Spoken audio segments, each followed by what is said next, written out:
Hey everybody, welcome to Geeks on the Street. This is Marshall Crook. I am here with the great Mike Calia. We are the strange corner of the Wall Street Journal where 30-year-olds wake up on a Wednesday morning and watch the Guardians of the Galaxy trailer before reading the news, like, you know, the protests in Kiev.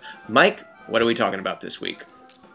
We are talking about the Guardians of the Galaxy trailer and what it might mean for the comic book movie genre as a whole.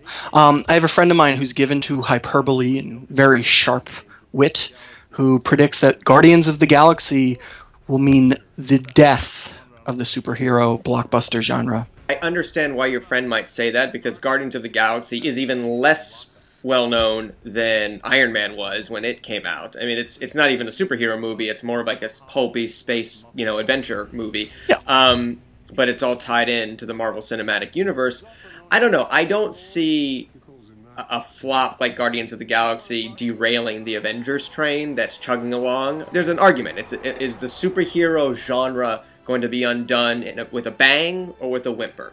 And I'm more on the whimper side of things. I think just people are slowly going to get burned out, and the movies are going to start making less and less money, and people are going to start going to other places for their entertainment. Other genres might inch their way in. Specifically, I think when someone figures out how to make a great Halo movie, or a Mass Effect, or a Bioshock, or maybe Duncan Jones' World of Warcraft movie, will kickstart a renaissance in these video games intellectual properties, where you have this massive swath of culture that's really invested in these stories. That could, you know, take a huge bite out of the kind of the monopoly, frankly, over genre entertainment that superheroes have had for the past, 15 years. I think that video games... the video game culture doesn't really need a blockbuster film genre. I think the video games themselves are the blockbusters. They've redefined entertainment. They've redefined entertainment consumption.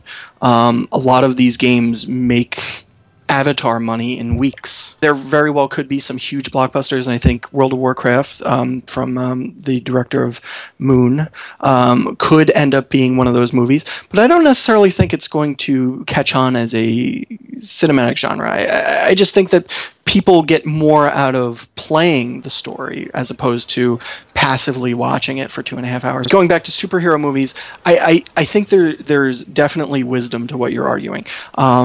It will be a slow erosion, though.